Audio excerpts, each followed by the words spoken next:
Olá!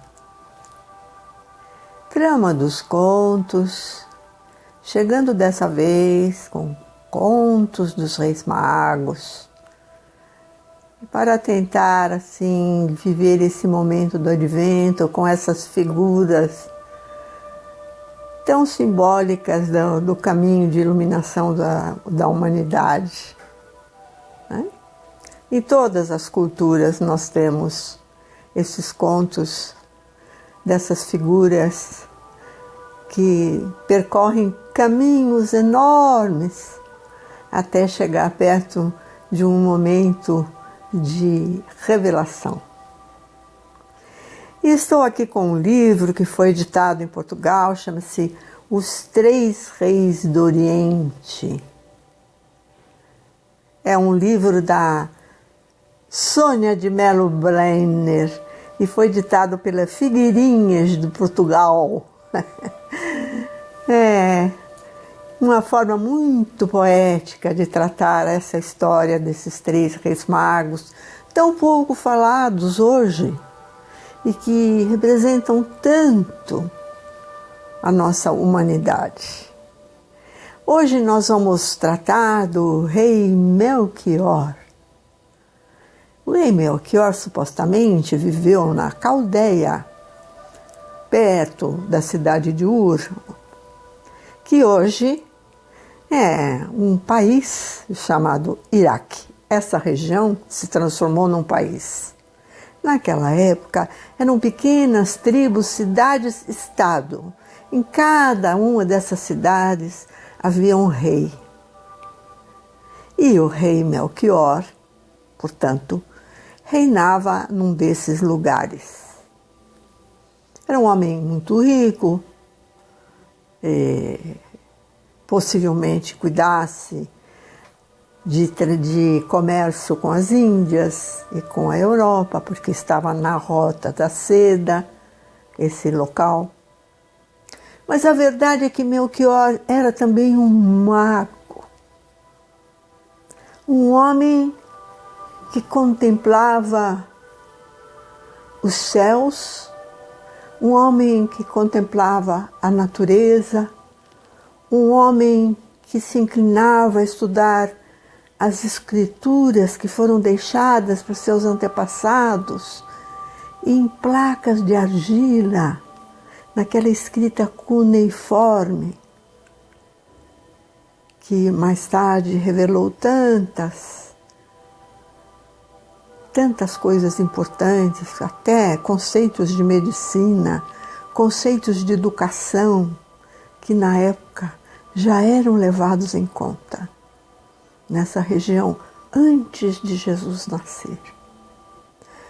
Pois Melquior andava inquieto, porque observando uma das argilas, uma das placas de argila que os seus antepassados lhe haviam deixado, Melquior percebeu que havia uma mensagem um pouco apagada, mas que tinha uma palavra que ele percebia que tinha um sentido profundo.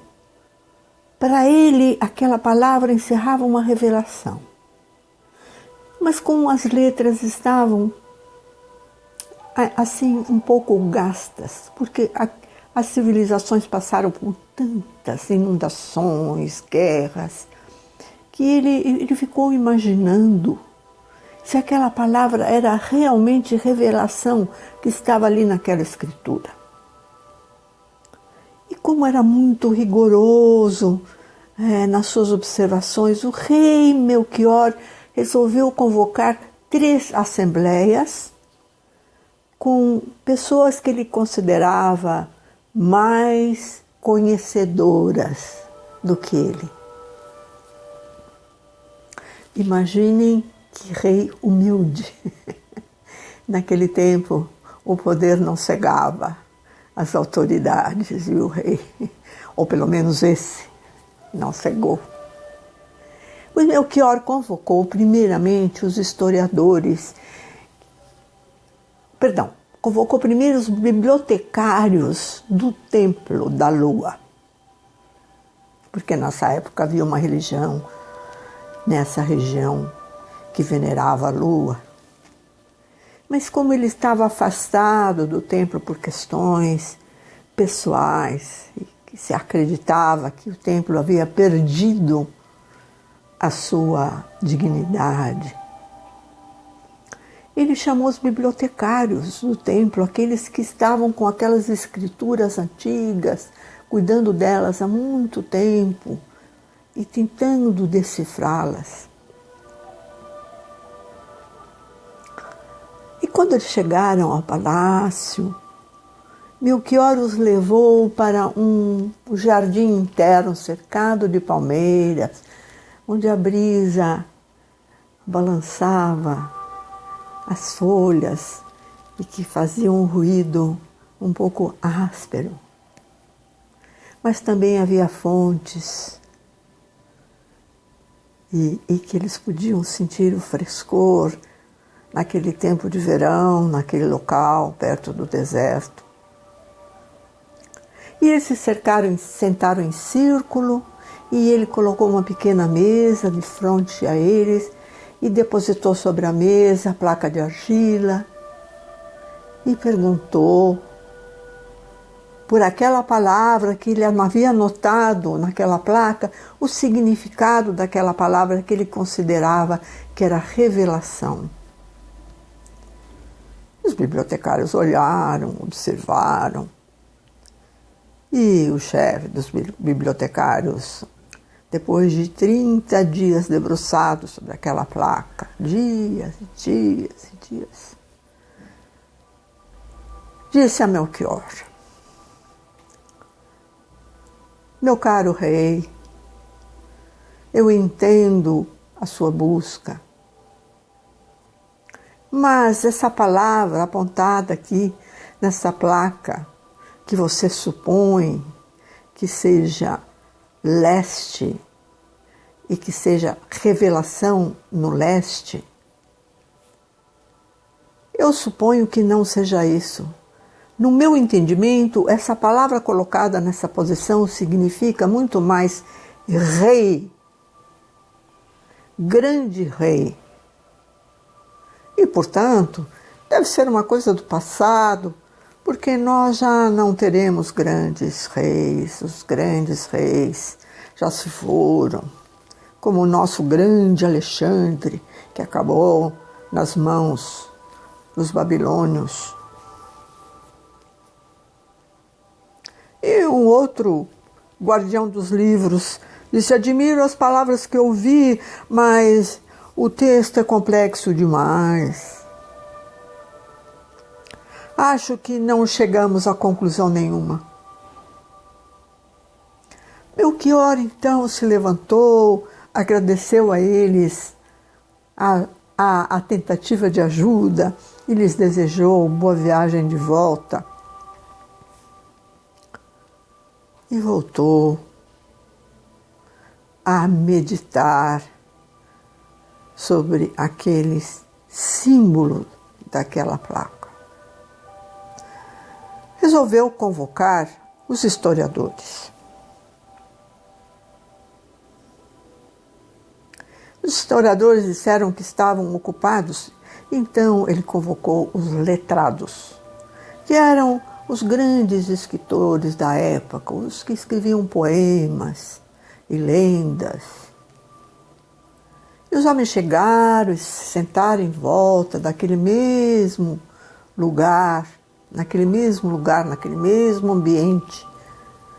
E ele pediu que eles contemplassem a argila e dissessem o que estava escrito ali. E os letrados se debruçaram sobre o texto 30 dias. Melchior esperava pacientemente. Ao final dos 30 dias, eles disseram: Melchior, as multidões são ignorantes, estão ansiosas por um ídolo. Elas não percebem que um ídolo não vai salvá-las, não vai revelar nada. Mas a multidão é assim, ela precisa de uma muleta. Eles não compreendem nada.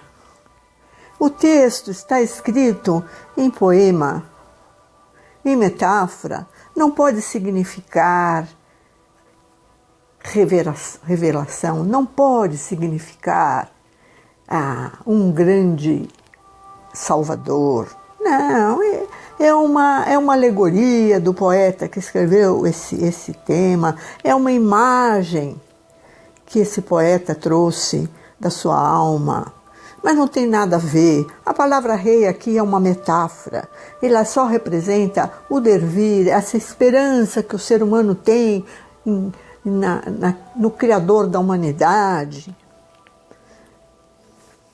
Melchior agradece aos letrados que se retiram e ele fica ali escutando o silêncio da noite e refletindo sobre aquele encontro. A terceira assembleia foi formada pelos sábios da região inteira, inclusive do Egito, vieram sábios, atendendo ao pedido e à busca de Melchior. Ele queria entender as palavras sagradas que estavam ali deixadas pelos antepassados. E os sábios se reuniram em círculo, ao lado das palmeiras, enquanto os escravos passavam servindo vinho de tâmaras, como era o costume da época.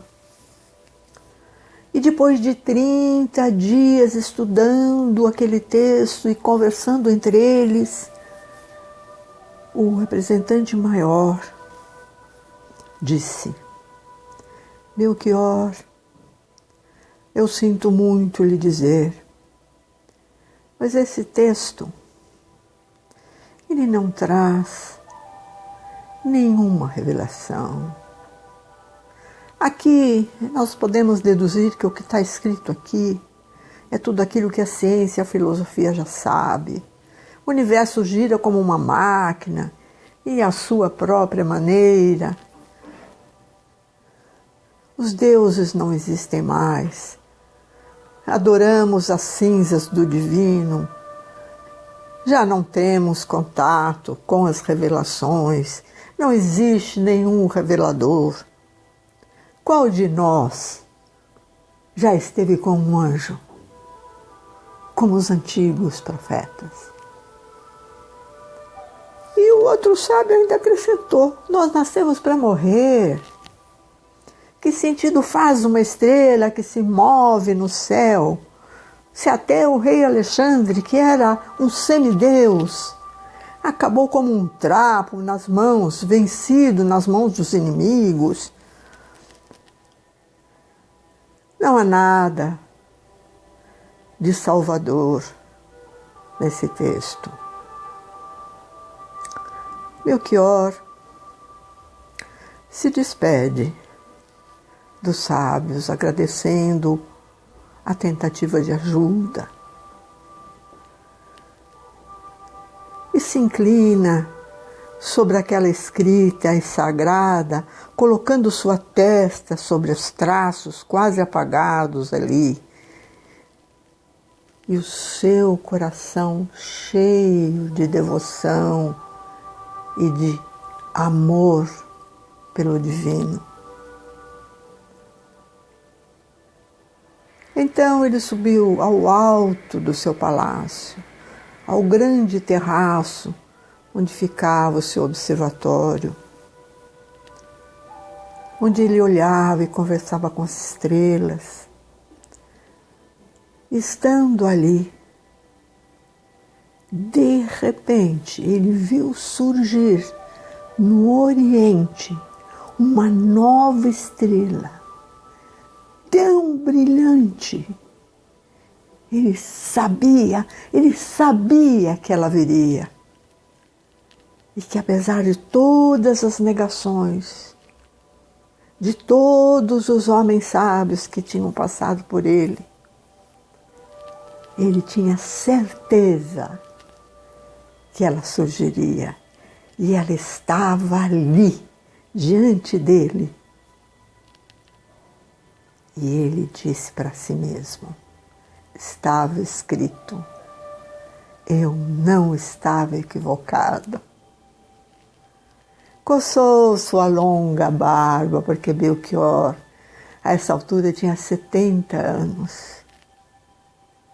Olhou à volta a cidade que dormia, e ele só ouvia o roçar das sandálias dos soldados, caminhando à volta do seu palácio.